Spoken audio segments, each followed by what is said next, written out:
The 2021 storming of the United States Capitol was a riot and violent attack against the United States government on Wednesday, January 6, 2021.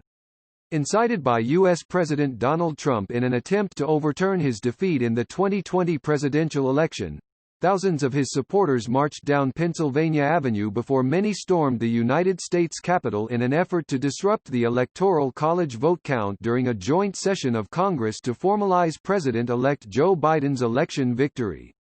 After breaching police perimeters, they occupied, vandalized, and ransacked parts of the building for several hours. The storming led to the evacuation and lockdown of the Capitol building and 5 deaths. Called to action by Trump, thousands of his supporters gathered in Washington, D.C., on January 5 and 6 to demand that Vice President Mike Pence and Congress reject Biden's victory. The protesters gathered in support of Trump's false claim that the 2020 election had been stolen from him.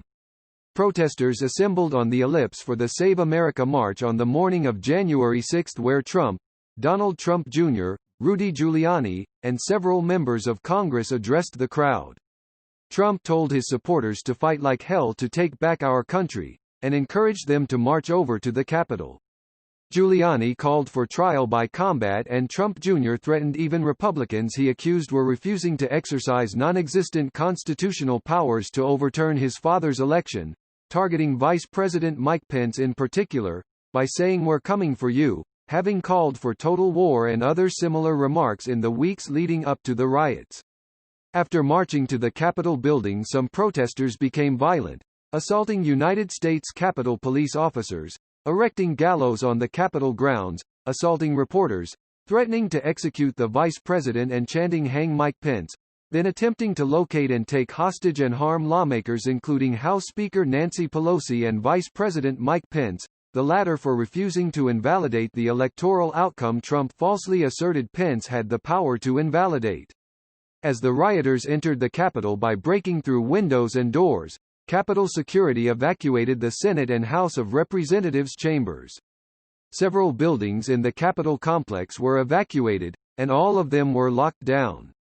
Rioters broke past interior security to occupy the empty Senate chamber while federal law enforcement officers drew handguns to discourage entry to the evacuated House floor. The evacuated office of Pelosi was looted and vandalized.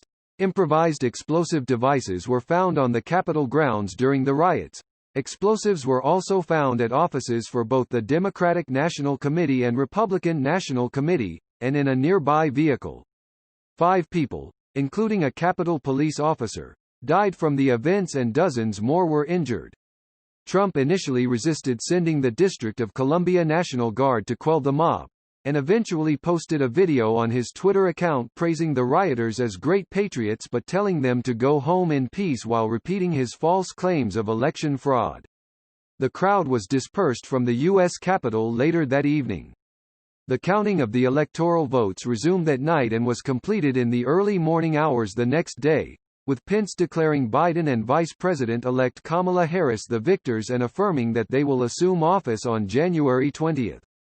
Pressured by his administration, the threat of removal, and numerous resignations, Trump held a televised speech where he committed to an orderly transition of power in a statement. 3 days later on January 9, The New York Times reported that Trump told White House aides that he regretted this statement and that he would not resign from office. The events prompted widespread condemnation by political leaders and organizations in the United States and internationally. Senate Majority Leader Mitch McConnell called the storming of the Capitol a failed insurrection. Pelosi and Senate Minority Leader Chuck Schumer called for Trump to be removed from office, either through the 25th Amendment or by impeachment. Facebook responded by locking Trump's accounts and removing posts related to the incident, and Twitter responded initially by locking his account for 12 hours, and then permanently suspending it. The riots and storming of the Capitol were described as treason, insurrection, sedition, domestic terrorism, and an attempt by Trump to carry out a coup d'état or self-coup.